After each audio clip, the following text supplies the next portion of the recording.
Bună și bine ați revenit la un nou episod de podcast. Eu sunt Teodora, gazda voastră, și suntem aici cu un nou episod din seria noastră, episodul cu numărul 3, care este intitulat Mai contează în ce corp mă nasc.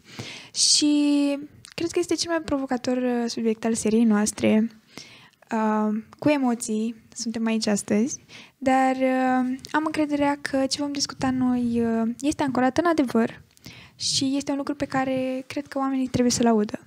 Dar până să intrăm în subiect, Dorin, săptămâna ta, pentru că acum nu mai am pe cine să întreb de săptămână, așa că te-ai molipsit cu mine.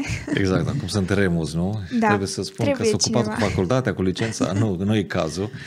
Săptămâna mea a fost una de om adult, un tată al unui fiu care acum face lecțiile online, ceea ce înseamnă mai puțin muncă, de dus de adus copilul de la școală, dacă mai era cazul, că totuși lucrurile nu stau chiar așa.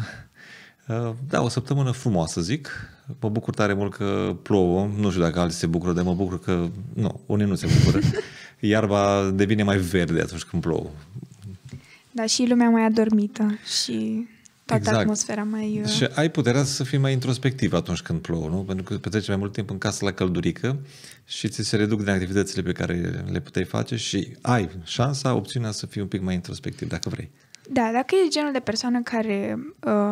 dorește să fie el cu el însuși, da, cred că ploaia este un context fain să faci lucrul ăsta. Pentru o persoană care nu are luxul să fie cu ea însăși foarte mult timp, pentru că programul este aglomerat, ploaia este un prilej de a scoate bocancii pe care eu i-am scos, de exemplu, din magazin. Dar, da, o săptămână frumoasă.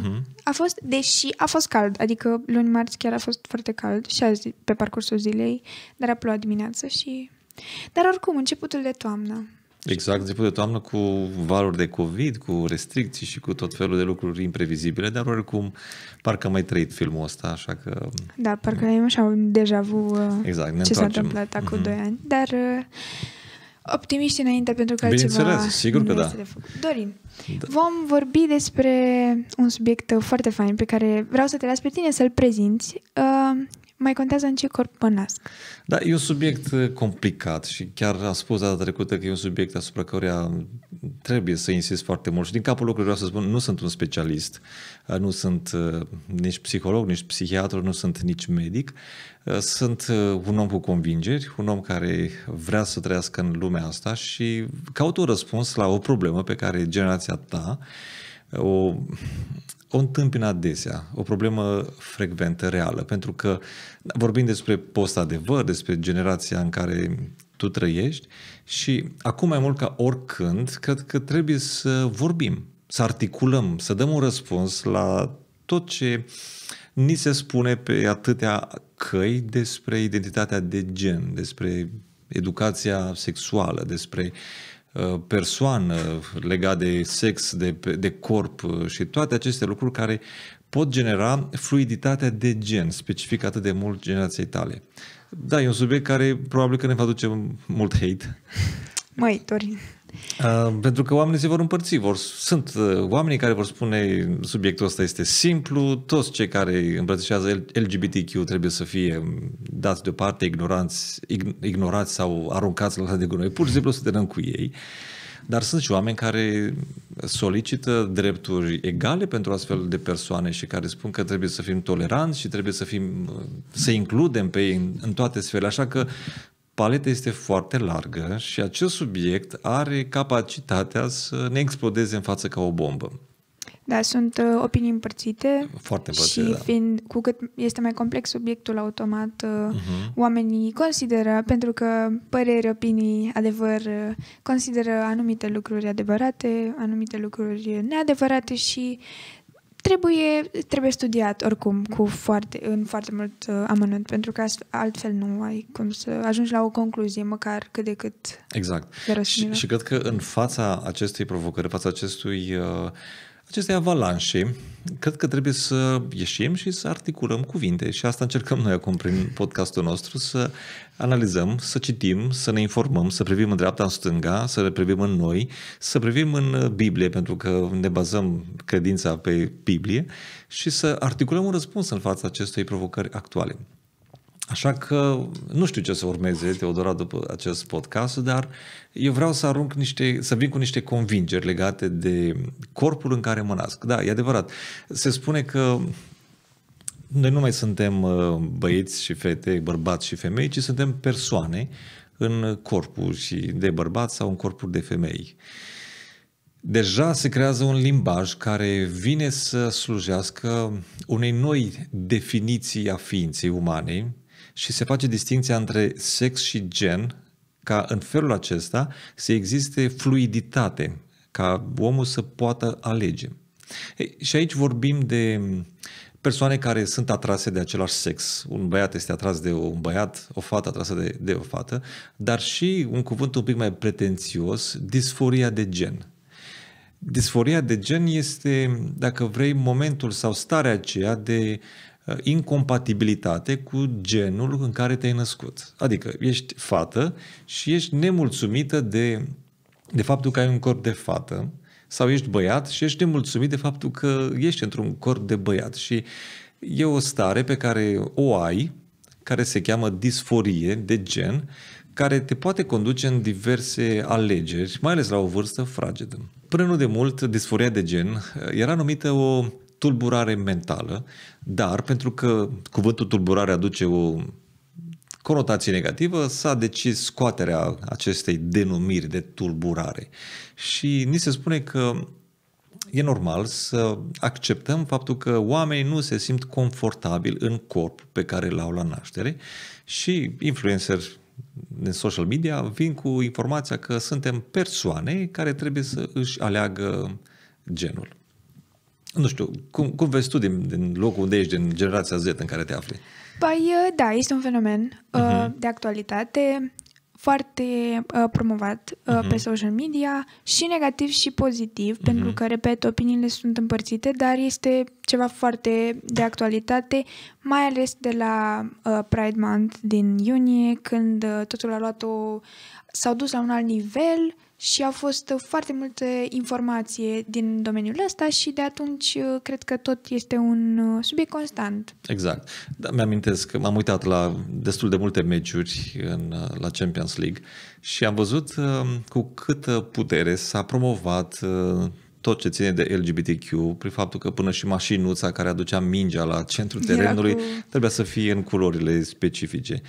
Și îmi dau seama că, da, e ceva intenționat în spate, este o agendă clară pe care noi trebuie să o privim și să ne pregătim. Nu cred că putem noi, prin acest podcast sau prin alte demersuri, să oprim această ideologie care cred eu că vine ca un tăvălug peste noi, dar cred că putem să ne informăm și putem să avem convingeri pe care putem să le spunem și putem să îi ajutăm pe alții să se recunoască pe ei înșiși. Da, sunt mijloace prin care un mesaj care a fost studiat, pentru că știu cât de mult te-ai pregătit să vorbești despre lucrul acesta, un mesaj studiat de o persoană este adus în fața unui public mai larg sau mai puțin larg și noi nu impunem opinia noastră, dar dăm oportunitatea altor oameni să afle o opinie, pentru că cred că sunt și destul de multe persoane care nu știu atât de mult despre subiectul acesta încât să-și creeze o opinie. Și automat cred că este un mijloc și o unealtă prin care noi ajutăm să aducem o perspectivă legată de LGBTQ. Corect. Fără o gândire critică, ce avem la îndemână sunt frânturi de informații și evident că e foarte important să știm cine se află în spatele informației pe care noi o accesăm la îndemână prin muzică, prin filme, prin Netflix, prin o grămadă de alte canale care ajung la noi. Și încă o dată întăresc ideea asta de a ne forma o gândire critică și de a putea să punem întrebări legate de ce se află în spate sau de ce se afirmă acest lucru. Este cu adevărat important să citesc, să privesc un video și așa mai departe. Și uite, vreau să abordăm problema asta din două perspective. Perspectivă umană și perspectivă teologică. Da, din punct de vedere uman, din ce am constatat eu, încă o dată spunând, nefiind un specialist, este că nu avem un punct de vedere comun al oamenilor de știință legat de fenomenul LGBTQ sau mai precis de disforie. Sunt oameni de știință care afirmă ceva și alte persoane care vin să contrazică. Deci nu există o unitate de punct de vedere științific legat de cauzele disforiei. Până nu de mult vorbeam de gena gay. În anii 90 s-a pus la cale această teorie a genei gay, cum că în anumite persoane se nasc de la Dumnezeu, dacă vrei, se nasc așa, fără să fie ales ele, se nasc cu această orientare diferită. Ei, în zilele noastre, oamenii de știință spun că este de fapt imposibil să precizezi orientarea sexuală a unei persoane după genomul ei. Cu alte cuvinte, trebuie să te uiți în locuri care nu țin de genetică pentru a vedea de ce o persoană este orientată sexual altfel decât majoritatea. De ce minoritățile se comportă în acest fel. Așa că, de punct de vedere uman, cred că trebuie să privim dincolo de știință. Și anume să privim un pic la copilărie, poate să privim la mediul de viață, pentru că metafora noastră a acvarului în care notăm este foarte importantă. Da, într-o cultură îmbibată de aceste idei legate de fluiditate de gen, fără să ne dăm seama, suntem influențați de mediul în care trăim, preluăm culoarea mediului în care noi trăim. Și apoi, cred că e important să ne uităm și la faptul că sunt oameni care spun trebuie să mă accepți așa cum sunt, ba chiar unii care afirmă cu tărie, Iisus învață să iubim. Iisus este o persoană care include toți oamenii și de ce creștinii au cuvinte care nu încurajează un comportament LGBTQ? Acum, vreau să fac o distinție foarte clară între o persoană cu orientări homosexuale și un comportament homosexual. Dacă ar fi să ne gândim, sunt persoane cărora le place să fure. Probabil că ai avut astfel de persoane în jurul tău. Pur și simplu simt plăcere atunci când fură lucruri. Nu pot să zic că am fost neapărat înconjurat de persoane de acest tip. Ok, imaginează-ți că există și crede-mă că sunt. La fel cred eu că sunt și persoane care au predilecția aceasta spre orientări sexuale diferite. Noi nu condamnăm persoanele care au astfel de orientări, ci condamnăm practicile pe care aceste persoane le au. Cum la fel nu condamnă o persoană care fură, ci condamn faptul că ea fură. Exact. Și importantă această distinție. Apoi, poate că acum reacționăm, deși nu este cea mai bună poziție pe care trebuie să o ai într-o dezbatere, să reacționezi, ci trebuie să fii proactiv, dar reacționăm la acest val de informații și această avalanșă care tot vine peste noi și care ajunge până la persoane care încă nu au convingeri puternice și le se induce ideea că poți să alegi genul pe care vrei să-l porți mai departe pentru viața ta. Da, mă gândesc acum că, la fel cum am vorbit și în episoadele anterioare de toate fake news-urile care sunt pe social media, la fel, o persoană care nu este bine informată poate citi un singur articol și să considere că acela este lucrul adevărat, fără ca ea să aprofundeze știu eu, subiectul, să intre în ce înseamnă exact LGBT și automat își creează o convingere, își creează o convingere care nu este neapărat adevărată și nu este susținută din niciun punct de vedere. Exact. Și ne întoarcem la adevărurile pe care le-am spus noi aici, și anume că trăim într-o perioadă când două adevăruri contrare pot încăpea în același sac al gândirii. Da. Și uite, dacă eu acum ți-aș spune, Teo, în fața ta stă Saddam Hussein, ce ai spune despre mine? Cred că aș merge la un psihiatru, nu mai trimite undeva la o plimbare. Da, ceva nu merge. Exact, ceva este, am o problemă, nu? Dar vezi că societatea, lumea, gândirea comună a timpului ne învață să fim toleranți și să eliminăm tot ceea ce ține de etichete și ajungem în incapacitatea de a rosti adevăruri care sunt evidente. Evidente, da. Cum ar fi un băiat și o fată. Am văzut un interviu, poate că o să le punem acest videoclip în descrierea podcastului de astăzi, un videoclip cu un interviu într-o universitate din Statele Unite și jurnalistul întreabă, crezi că sunt fată sau sunt băiat? Și e foarte interesant modul în care studenți nu mai reușesc să articuleze ceea ce este evident, și anume că acel jurnalist este un băiat. Ajungem în astfel de situații atât de ciudate pentru că ne pierdem reperele. Ne pierdem capacitatea de a ne conduce viața după niște adevăruri care sunt absolute. Da, pentru că te gândești foarte mult să nu jignești persoana respectivă. Pentru că, de exemplu, dacă jurnalistul despre care tu vorbești s-ar fi identificat ca fiind fată, deși arată ca un băiat și este într-un corp de băiat, evident, persoanele care trebuiau să răspundă la interviu probabil au avut momente de voi jigni persoana dacă îi spun că e băiat, eu văd că este băiat, știu că este băiat și exact. Este o confuzie totală și ceea ce, cum ai spus și tu, ceva ce este foarte evident, este pus la îndoială doar pentru Corect. că... Știi că sunt oameni care au tulburări mentale și spun vreau să-mi tai mâna pentru că mă deranjează. Un medic nu va acționa în conformitate cu dorința pe care un om poate să o aibă la un moment din vari motive. Însă, dacă o persoană spune eu sunt băiat biologic, dar vreau să devin fată și așa că vreau să mă operați, uite că sunt destul de multe clinici care spun vino și rezolvăm problema, încercăm să lucrăm astfel încât tu să te simți confortabil. Și vezi că deja cum simte omul este mai important decât un adevăr evident, obiectiv. E același lucru. De fapt, problema de astăzi nu este decât o interpretare a unei partituri comune pentru timpul în care noi trăim. Fiecare are dreptate, lumea este liberă să gândească pentru ea ce își dorește să creadă și în felul acesta, de punct de vedere uman, uite, ne ajungi și în acest haos.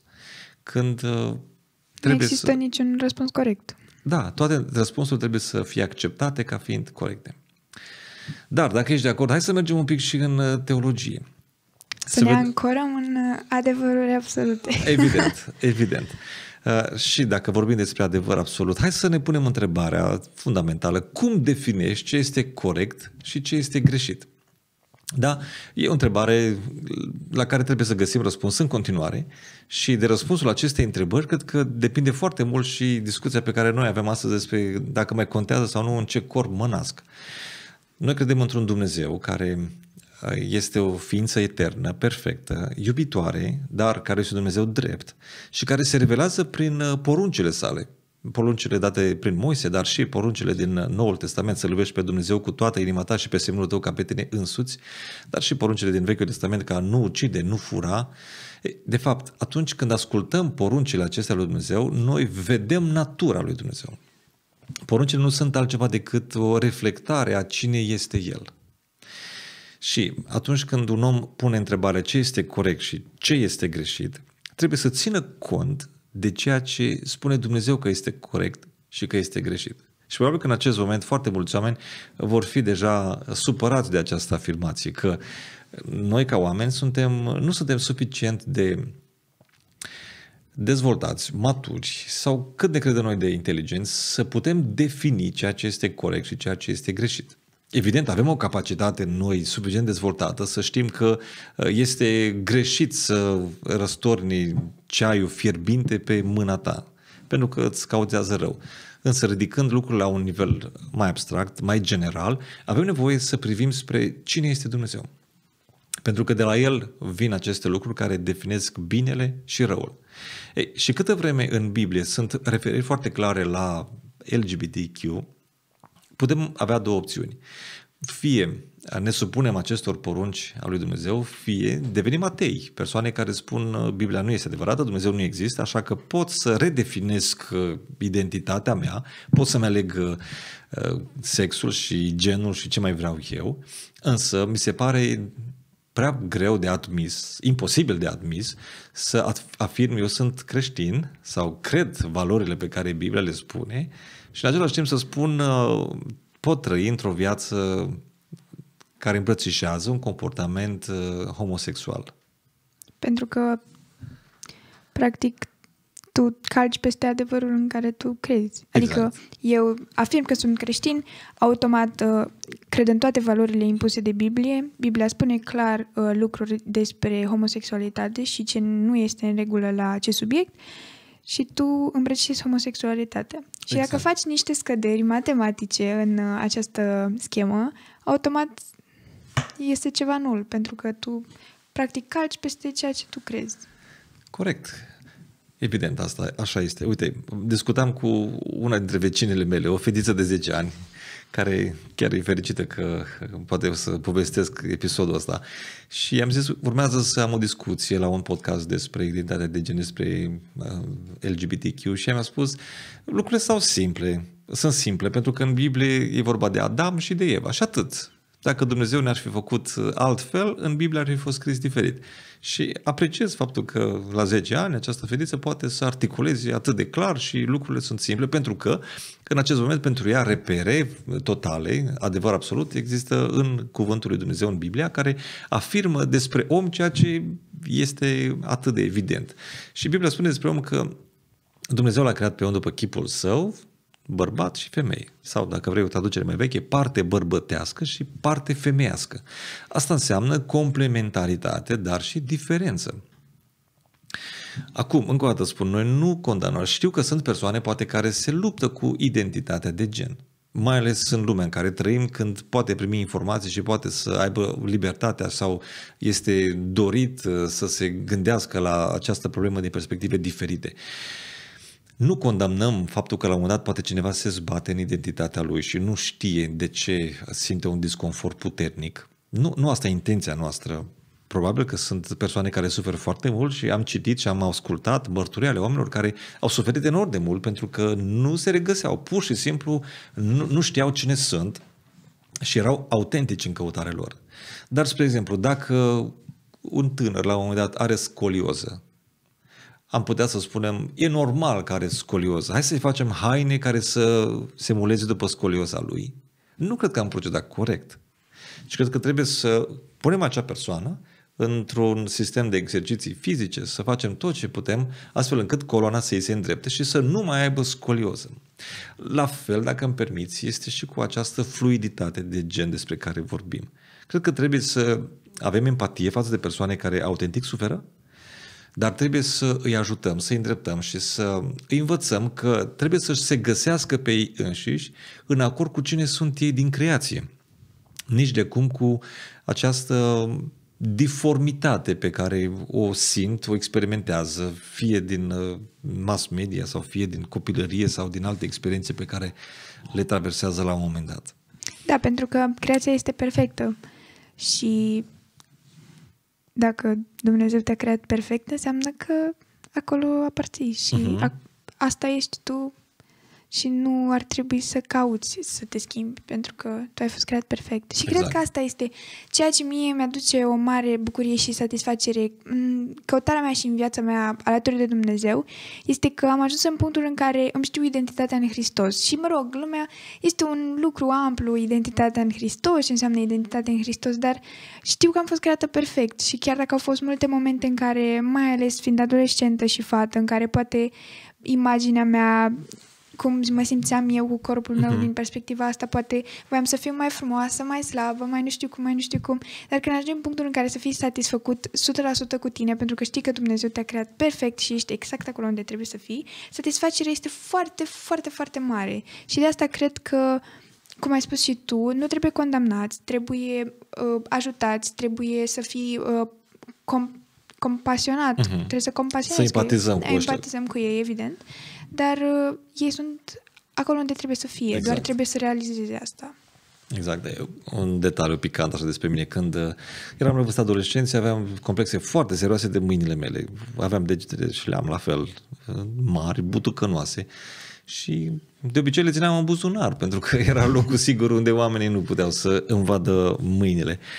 Ce-ar fi însemnat ca atunci să redefinesc tot ce înseamnă, să spun mâinile normale sunt mâini ca ale mele, butucănoase. Dacă n-ai degetele groase, înseamnă că nu ești normal. Și trebuie să mergi să faci un tratament astfel încât degetele să le ca ale mele. Sau nasul meu, care a fost mare de când mă știu. Și asta era o problemă, pentru că era o stigmă în perioada respectivă. Dacă ai nasul mare, ești urât.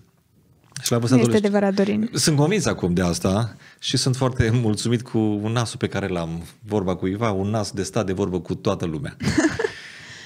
Dar da, ești creat cum ar trebui să fii, cred. Da, putem să înțelegem că există o vârstă adolescenței când ne punem astfel de probleme, când nu ne simțim deloc confortabil, când ne apar coșuri și când apar tot felul de lucruri care se întâmplă în organismul nostru și atunci dacă nu suntem ancorați într-un adevăr absolut și dacă suntem mai sensibili decât ar trebui la informația de genul poți să-ți alegi genul tău, poți să crezi că ești fluid și apelează la medici sau la clinici private care te pot susține sau îți pot face o operație astfel încât să te simți confortabil cu tine însuți.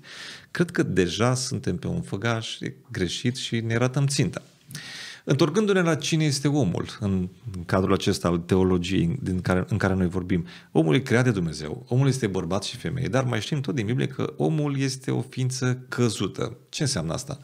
Că omul și-a ratat ținta. Imaginează-ți că mergi pe un câmp și vrei să tragi cu arcul, cu săgeata. Și nu nimerești cu săgeata exact în ținta respectivă pe care ți-ai fixat-o.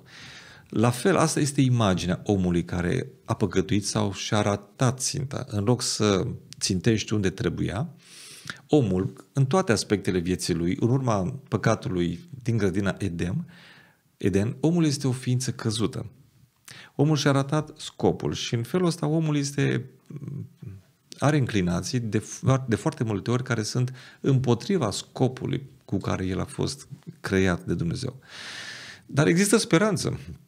Noi toți suntem oameni și există speranță pentru toți oamenii care au eșuat, toți care și-au ratat scopul vieții și speranța este că prin Mântuitorul Iisus noi putem să fim remediați, restaurați și putem să fim din nou aduși acolo unde am fost creați să fim cine trebuie să fim.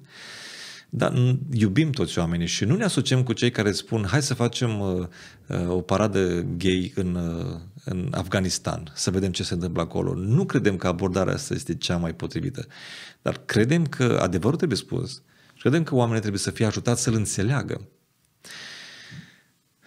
Sunt câteva texte în Biblie care afirmă foarte clar lucruri legate de această problemă pe care astăzi o discutăm, LGBTQ. Sunt 6 paragrafe. Pentru că e bine într-o discuție să aduci și argumente concrete și dovezi concrete. Exact. Mie asta mereu mi-a plăcut. Mi-amintesc când era debate la Proveritas și una din lucrurile pe care tu le-ai spus a fost că mereu trebuie să ai niște baze la ceea ce spui și acum venim cu bazele. Exact.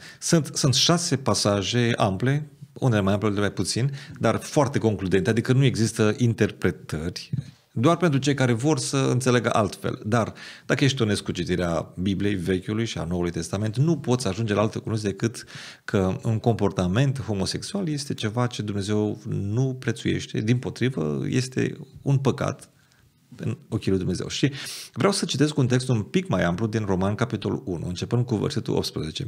Apostolul Pavel este un gânditor profund care cunoaște natura umană foarte bine. Un savant, un erudit al timpului, un om care stătea la masă cu, dacă vrei, influencerii din primul secol. Timpului, da. Exact. Putea să citeze din filozofii greci și știa poezia timpului, cunoștea Vechiul Testament, un om școlit în multe.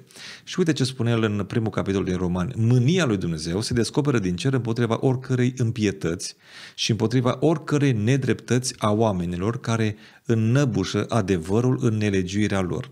Aici Pavel deja vine cu ceva extrem de profund, și anume că sunt momente când adevărul, ceva evident, bărbat-femeie, poate fi înnăbușit cu o creație a minții umane. Pentru că ce se poate cunoaște despre Dumnezeu le este descoperit în ei înșiși, fiindcă Dumnezeu le-a descoperit. Într-adevăr, însușirile sale ale lui Dumnezeu, nevăzute, puterea sa veșnică și dumnezeirea sa, se văd lămurit de la crearea lumii, fiind înțelese prin cele create, astfel încât nu se pot dezvinovăți. Cu alte cuvinte, toți oamenii au parte de revelația generală.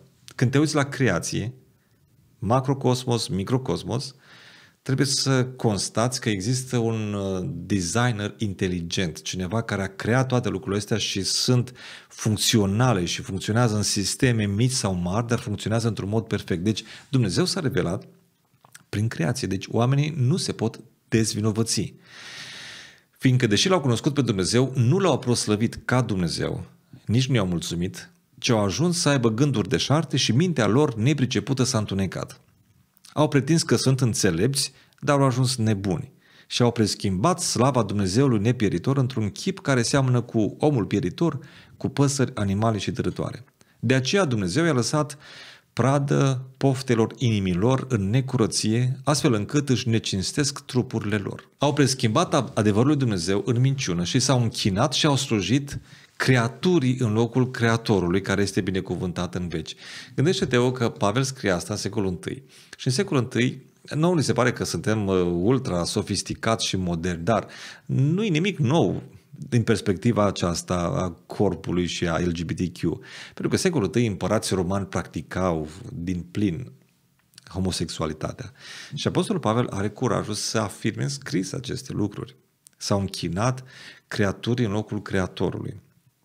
Și iată ce spune el. Din pricina aceasta, Dumnezeu a lăsat pradă unor patimi josnice, căci femeile lor au preschimbat menirea lor firească într-una împotriva firii.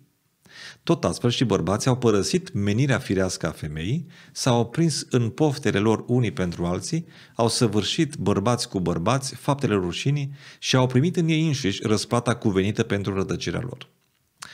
Uite cât de clar spune Pavel treaba asta încă din secolul I, lucruri care sunt reale și astăzi. Probabil că cu mult tact, cu multă dragoste trebuie să iubim această generație, însă trebuie să-i spunem cu aceeași dragoste că e greșită. Cu alte cuvinte, atunci când afirmi un adevăr care e contrar naturii, bunului simț, îți dai seama că e o anomalie. Să nu mai știi dacă o persoană este bărbat sau dacă este fată. Aceste lucruri, de fapt, sunt o rătăcire a minții. Și trebuie să privim cu dragoste, dar să spunem un adevăr care să aducă, zicem noi, confruntare. De fapt, care este pericolul cel mai mare pe care Pavel îl vede aici? Îl vede că, în loc să recunoști că tu ești în creație și Dumnezeu este creator, ai schimbat ordinea. Pentru că omul simte nevoie să raporteze la cineva superior lui. Și atunci când ai eliminat din discuție cadrul acesta al Creatorului, tu de fapt păstrezi instinctul închinării și neavându-l pe Dumnezeu căruia să-i acorzi, vei încerca să-ți umpli viața cu lucruri care să te satisfacă. Numai că este o minciună dublă. Minciună dublă de ce? Pentru că negi adevărul că Dumnezeu e diferit de tine, Creatorul e diferit de creație, asta e prima minciună, și a doua minciună, crezi că practicând toate aceste patimi, te vei împlini. O realitate este cu totul alta. Oameni care practică aceste lucruri, de fapt, sunt oameni neîmpliniți și care vor încerca să mai adauge câte o literă la LGBTQ, pentru că până unde trebuie să te duci ca să te împlinești? Nu există. Trebuie să explorezi tot ce se poate explora în acest fel. Da, și împlinirea absolută este doar la Dumnezeu și răspunsul nu este la adăugarea literelor, la o denumire și niște abrevieri, pentru că asta nu va scoate nici tinerii din depresie, nu va aduce nici satisfacerea pe plan sexual, pe plan ce înseamnă gen, fluiditate de gen, pentru că până la urmă tinerii se vor simți goi și ne simțim, cred că suntem o generație care procentual tinerii se simt cei mai goi, ca să pot spune așa, comparativ cu alte generații, mai ales din cauza acestor lucruri, pentru că sunt practic alte metode pe care tinerii vor să le folosească să ajungă undeva unde nu se ajunge decât cu Dumnezeu. Exact, și recunoscând niște lucruri care sunt de la sine înțelese, și anume că există distanța între creator și creație și că omul este creat de Dumnezeu să fie așa cum este el. Noi nu pledăm pentru nefericire pe pământ. Nu pledăm pentru abolirea dorințelor care să ne împlinească. Dimpotrivă, noi pledăm și susținem și de asta existăm, să spunem că există viață și există viață abundentă, din abundență, viața din belșug, cum spunea Mântuitorul Iisus, și această viață poate fi experimentată, dar trebuie să trăiești în acord cu căile pe care le ai la dispoziție, astfel încât tu ca ființă să-ți atingi scopul tău. O locomotivă va fi fericită, ca să luăm exemplu clasic, nu când merge pe șosea sau când merge prin mare, ci atunci când merge pe calea ferată. Un om își va atinge potențialul, scopul, atunci când va recunoaște că Dumnezeu e diferit decât el și că omul este bărbat și femeie, că omul are o natură căzută și că există speranță în om. Și dacă vrei, Teo, mai am o întrebare la care cred că trebuie să răspundem. Bun, cum îi ajutăm pe oameni care poate acum se zbat cu întrebări legate de oare sunt fată sau sunt bărbat? Cum să ajutăm pe astfel de oameni? Și ce le-aș spune eu, dacă tot nu m-ați întrebat, vă răspund. Dorin, cum ai ajutat exact. Oamenii care se confruntă cu... Probabil că este o întrebare pe care o au unii dintre cei care vor privi la acest podcast. Răspunsul meu este: nu vrem să simțiți acuzație pentru aceste gânduri pe care le aveți. Și vreau să mă explic. Cei care sunteți hiperreligioși, vă rog, nu săriți repede acum. Nu vrem să vă spunem altceva decât trebuie să recunoașteți că sunteți fie fată, fie băiat și să vă îndreptați. Sunt oameni care se luptă cu porniri care aparent sunt contrare naturii umane. Sunt oameni care poate că duc lupta asta în secret. Am cunoscut câteva persoane care au spus: uite, sunt bărbat, sunt căsătorit, dar sunt atras de bărbați.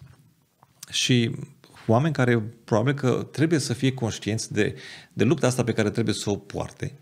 Dar în fața acestei lupte, omul nu poate să lupte singur, ci are nevoie de ancorarea în adevăr, de ancorarea în ceva ce este dincolo de aceste dorințe care sunt pe moment. Și cred că homosexualitatea, fiind un cuvânt generic pentru tot ce discutăm, este un păcat, cum este și curvia, cum este și mânia și minciuna și toate celelalte. Și toate aceste păcate se iartă printr-o singură cale, printr-o singură jertfă care a fost adusă prin jertfa Mântuitorului Iisus. Deci, este salvare și este speranță pentru toată lumea. Noi nu condamnăm și cred că nici Dumnezeu nu condamnă oamenii, cum ai spus și tu. El condamnă faptele oamenilor. Exact. Și condamnă pe cel care se complace în această stare și mai mult decât atât vine cu justificări. Și nu-și dorește să iasă. Sunt multe persoane care, chiar vorbeam înainte de podcast, care învață să trăiască cu vinovăția și ajung într-un punct în care nu mai reprezintă nimic pentru ei vinovăția. Adică, cum ai spus și tu, la început te simți vinovat, ai remușcări, ai un sentiment neplăcut în interiorul tău, indiferent de păcatul pe care îl săvârșești, dar ajungi într-un punct în care dispar remușcările, rămâne doar ideea de vinovăție, pentru că tu ai niște idealuri și știi că le-ai cam încălcat, dar nu mai este nimic concret în tine care te-ar opri să săvârșești din nou păcatul pe care tu l-ai săvârșit. Și se complac în această stare. Și cred că asta este cazul și în subiectul ăsta. Exact. Simt nevoie să mă adaug faptul că să întăresc ideea ta, și anume că la un moment dat oamenii simt remușcare față de lucruri greșite pe care le fac. Și ai două variante, ai două soluții la îndemână. Una este să vezi dacă acel sentiment al remușcării este unul ancorat în realitate sau unul care vine din partea lui Dumnezeu pentru a te corecta, sau este un sentiment trecător. Dacă acea remușcare este într-adevăr din partea lui Dumnezeu ca tu să te corectezi, cred că răspunsul este recunoaștere, întoarcere, să renunți la practici, la gânduri, să lupți cu ele, să cauți soluție pentru ele. Însă, a doua soluție pe care foarte mulți încearcă să o adopte este să amputezi conștiința însăși. Adică, decât să simt remușcare, mai bine renunț la tot aparatul mental, emoțional, psihic care îmi produce remușcare și voi crea în mintea mea mecanisme care să mă protejeze și să spun trebuie să redefinesc ceea ce este corect sau ceea ce este greșit. Și în acel moment mi se pare că persoana respectivă este angrenată într-o traiectorie care nu are un final fericit, pentru că de fapt și-a abandonat scopul pentru care a fost creat. În concluzie, ce aș spune legat de acest subiect atât de greu și atât de amplu este că nu încurajăm o condamnare și o ură pe care o vedem foarte frecvent pe rețele de social media. nu suntem de acord cu creștinii care iau piatra și aruncă fără discernământ astfel de oameni. În aceeași măsură, nu încurajăm comportamentele homosexuale, le condamnăm. Le condamnăm în sensul că îi invităm pe oameni să gândească că s-ar putea să fie într-o eroare. S-ar putea ca ceea ce ei cred că este adevăr să fie minciună.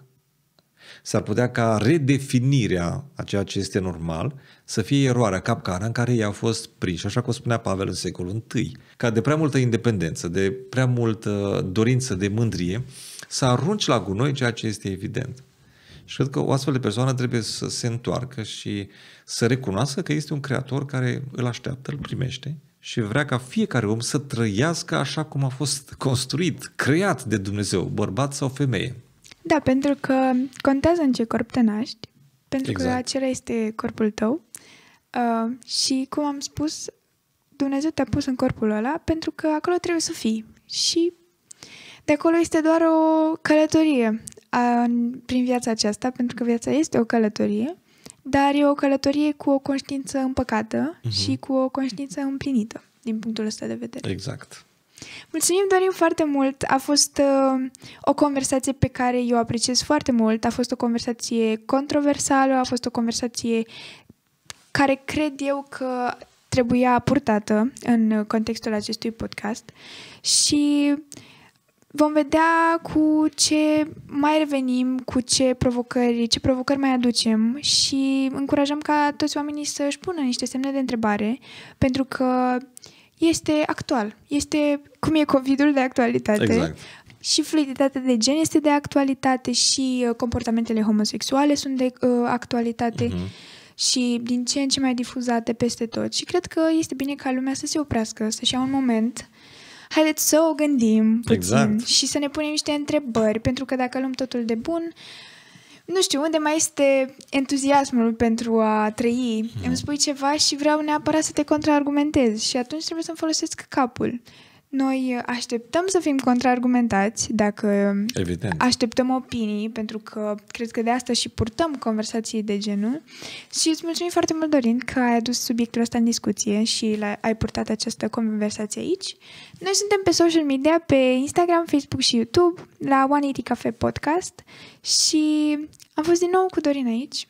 Și ne revedem în 2 săptămâni cu un nou episod ca noi să purtăm o altă conversație, zic eu, foarte faină.